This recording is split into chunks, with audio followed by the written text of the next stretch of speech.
Hello, this is the RPG Pundit, the final boss in Internet Shitlords. And today, first and foremost, I wanted to remind everybody that tomorrow, that is to say Sunday, at 8 p.m. Eastern, there will be another episode of Inappropriate Characters. So be sure to join me and Ryan and Venger and our special guest, who is someone that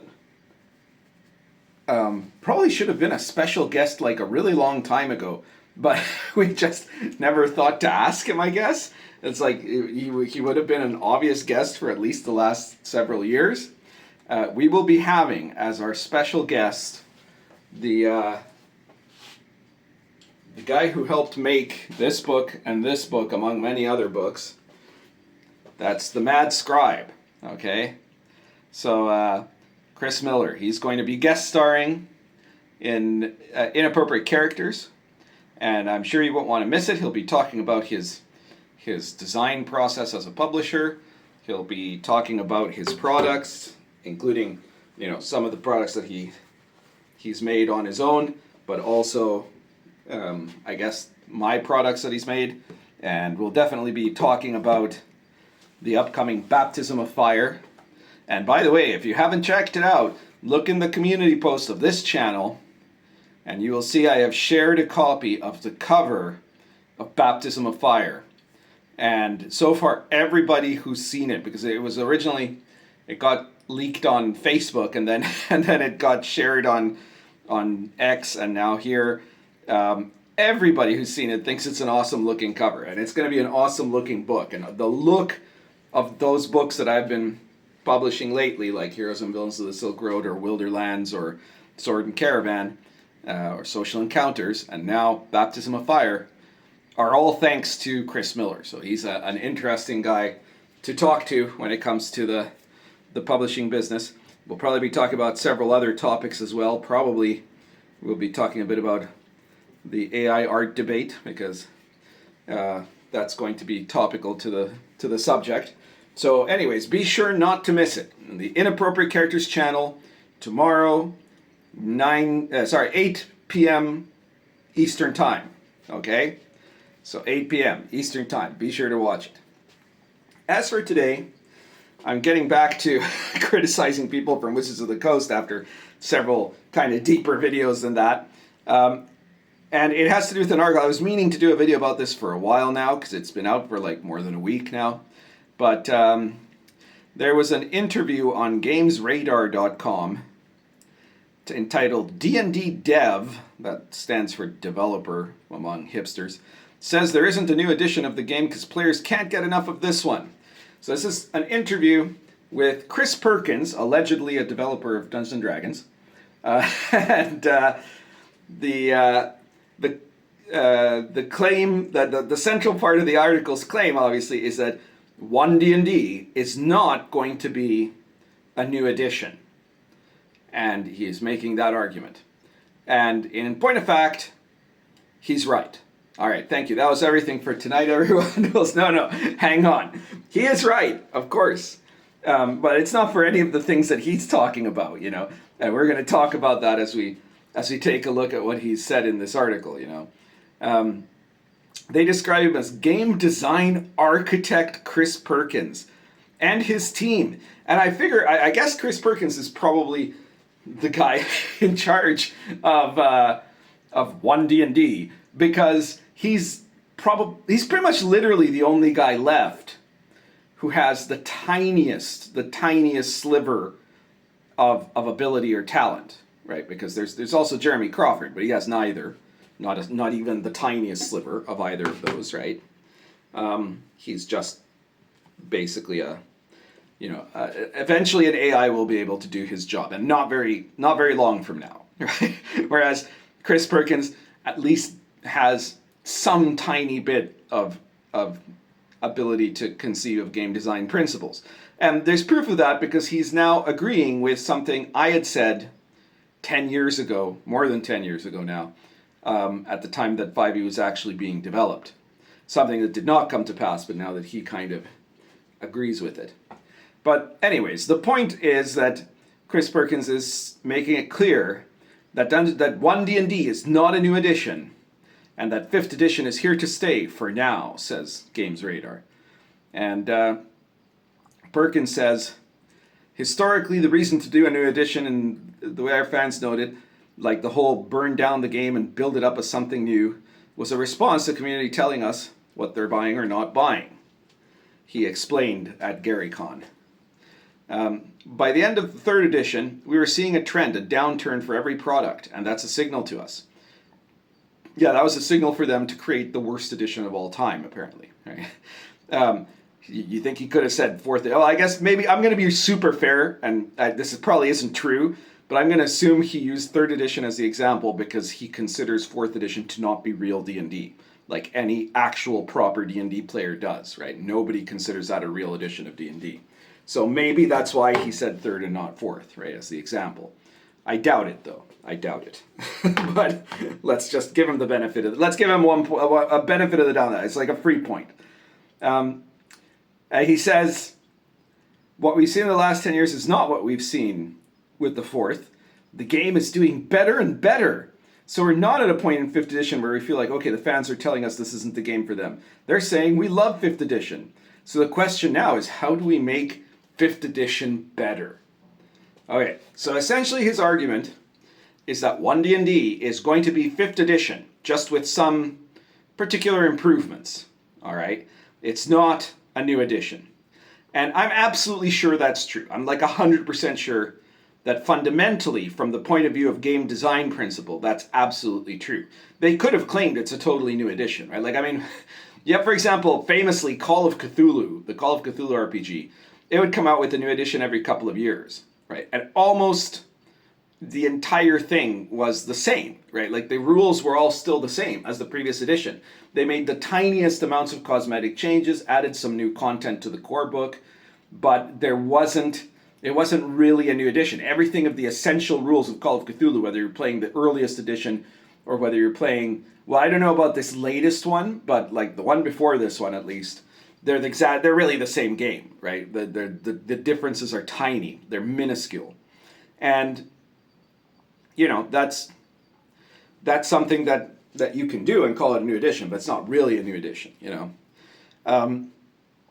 The differences between D&D editions have always been bigger than that. But this will not have that much of a bigger change in terms of the core mechanics. They're changing it for other reasons. But one of the things that this statement of his, well, there's two main things that it does. The first is that it basically is not being entirely honest, because the game is not doing better and better. And second, they're not going to make 5th edition better, and that's not why they want to make a new edition, right? They want to make a new edition because first and foremost, they're trying to go into the VTT realm. So they want to have a new edition to go with that. And they're getting out of publishing, right? Like they've literally taken out everybody in their publishing department at Wizards of the Coast. So, you know, they're going to publish the core books of One D&D, and then everything else is going to go to the virtual tabletop. And they wanted to have people buying in as part of getting you get into the VTT, you're going to get the books there, and they're going to be supported. And so it's a whole way to try to draw new D&D players or existing D&D players into the virtual tabletop, right? That's the number one point of the agenda. The second is that core books sell when you reissue core books, and there has in fact been a downturn, but it's not 5th edition's fault as a system.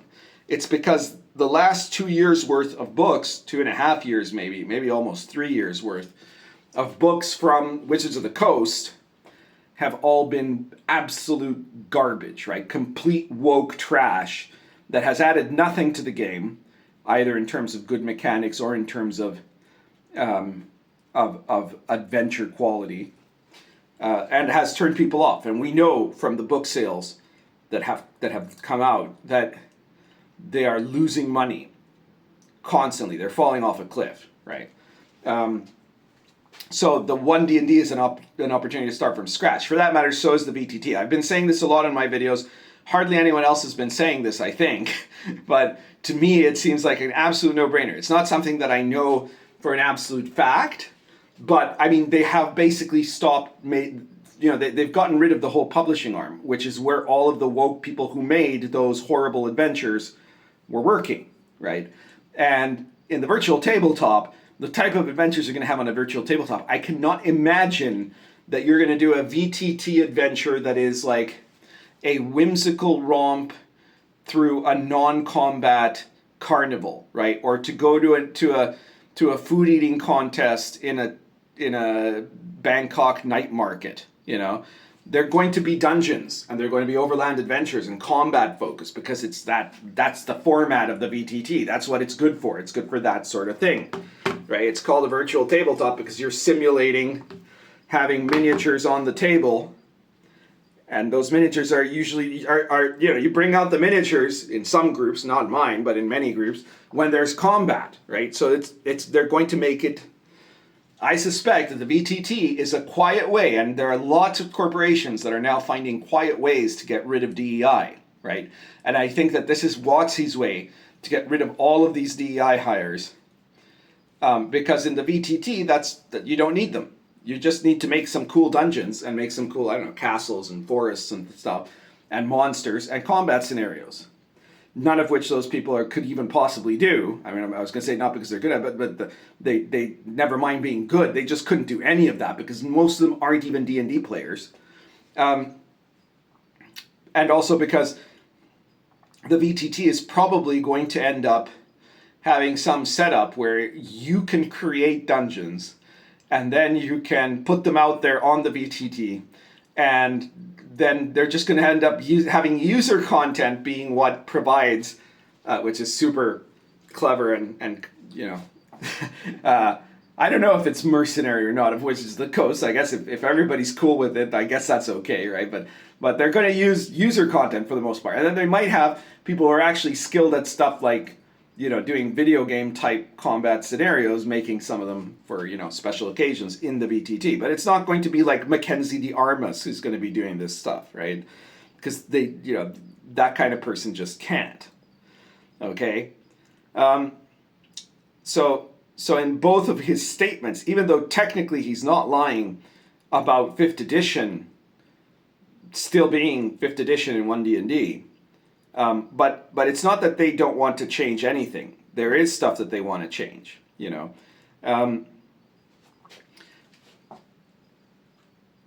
So they're talking about how one of the first things that they're going to do, one of the first objectives that Perkins has, is to make sure the new core world books are more straightforward, informative, and accessible, right? And so he is, and so Perkins says, this isn't a vanity press we're doing. Well, you'd surprise me because everything they've published until now for the last 3 years has been a vanity press object. This is not me trying to prove to myself as a designer to the world good, because you would not be very successful at that. Like, that's the main reason, aside from the other ones I've listed, why they would not be doing a new edition. Because none of them are capable of it, right? There's nobody there with the level of design skills of the people who made 3rd or the people who made 5th, you know. They're just not, they just wouldn't be competent at it. And at least Perkins has the wherewithal to understand that, right? That it would not work. He understands that it would not be popular to change edition, and he also, it looks like, it sounds to me like he understands that he would not be capable of making an edition better than 5th edition, you know. So he says, well, why fix what isn't broken, you know? So he's not going to have any new classes. He says something interesting at a certain point here that he says, in fact, Perkins is of the mind that the core rules may have had too many classes to begin with.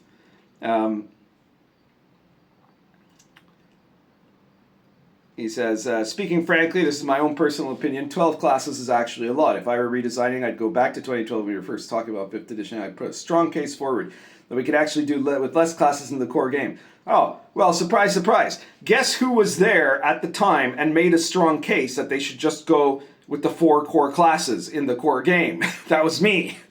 And, you know, it was more or less ignored. In a way, some of it was still taken seriously because, you know, there was an attempt to make each class more iconic, you know, more specific to its niche. But yeah, if it had been, you know, my suggestion had been, you know, just have the 4 basic ones as the main classes, and then everything else is supplementary, you know. And now here's Perkins saying the same thing, you know. He's only 10 years too late. I don't know. Maybe he agreed at the time with me. I have no idea, because I was only talking to Mike Merles. Mike Merles would then shoot out the ideas to the other people. And then there's a ton of subclasses that there's going to be anyways. It's pointed out in a side blurb here that the player's handbook will have like 48 subclasses. So that's 12 classes, I guess, and 48 subclasses. So that's like 4 subclasses per class, I suppose. There'll be a glossary of lore in the Dungeon Master's Guide. That Dungeon Master's Guide is going to be so awful, right? The consultants on the Dungeon Master's Guide are Deborah Wall and Matt Mercer, neither of whom know anything about world building or about, you know, DM tools. It's going to be sad, because like I'm guessing they probably are going to keep a lot of the material from the current DMG, the 5th edition DMG, which was a really, really good DMG, you know, and I did quite a bit of effort to make sure that there was like way less like, oh, special combat conditions and things like that, and way more random tables and material that was not just like lore stuff, but actual things like tables you can roll to generate things for your world, you know, which is what is the most useful part of that, you know. But yeah, there's going to be a ton of subclasses and so on and so forth. But the main thing, actually, we all know, the main change that they're going to make is about implementing stuff that they've already been trying to do on a slower basis in the supplements, which is to make woke changes to the peripherals of the game. They don't really care, because most of these people, again, most of the people, Perkins does game, right? But many of the people working at WotC have never played D&D and would never play D&D at this current time, right? They don't really care about like how the mechanics for hitting someone works. That's not an issue to them. It's not really important to them how the skill system works, you know. What is important to them is that woke virtue signaling be in the game, and there have been many woke virtue signals that have been implemented now over the course of the last several years that they now want to be core to the game. They want to kill alignment, get rid of it, right? Because alignment shouldn't mean anything, right? It should be, if not either optional or not present at all. But the point is that any creature can be good, you know, no matter how corrupt or monstrous they are, right? Demons should be allowed to be of good alignment, you know, beholders and mind flayers. And if you don't believe that, you're a bigot, right? They're going to get rid of a whole bunch of the peripheral things that create this concept of good versus evil, of the heroic virtues, of any of that sort of thing. That's what they're really looking for doing. You know, they're probably going to add a bunch of stuff about safety tools in the DMG. They're probably going to have details about how you should have wheelchair accessible dungeons or something like that. You know, all the garbage that that these people put in there. Their last revenge of the Mackenzie Diarmas type people, these diversity hires, right? The Daniel Kwans of the world and all of them, against D&D, is that they're going to make the One D&D edition have all this stuff in the book, you know, which in the end won't really matter because almost none of it will be relevant to the virtual tabletop. And I'm pretty sure that because of it, most people are going to strongly prefer buying 5th edition core books than One D&D core books, even though mechanics are mostly the same. But for example, I'm imagining that the one that'll be worst hit of all of the 3 books is the Dungeon Master's Guide. The Dungeon Master's Guide for 5th edition was, in my opinion, the best DMG apart from the first edition AD&D book and maybe the Rural Cyclopedia DM section, if you count that as a DMG. And this one that comes out now is probably going to be completely mangled and maybe the worst one of all time for all I can imagine. So this is the deal, right? That's what they're going to be doing. And so Perkins is in a way correct. You know, in a sense, he's telling the truth when he says that it's still going to be 5th edition D&D, because they don't have the capacity to do a different one. But in another sense, the claim he's making of why it's still going to be One D&D is not a truthful claim. The real reasons don't have anything to do with what he said in the article. So that's it for today. If you like this video, please share it anywhere you think it'll be made. You know, there'll be people that'll be finding it interesting or that will get pissed off about it. If you want to support me, please check out all of my products, my Sword and Caravan collection there, Heroes and Villains and Wilderlands, and of course Sword and Caravan, which isn't on screen right now. Stuff like the old school companion. Baptism of Fire will be coming out in a few weeks. But right now we also have the Pundit Files, and you can get in the latest Pundit Files number 9.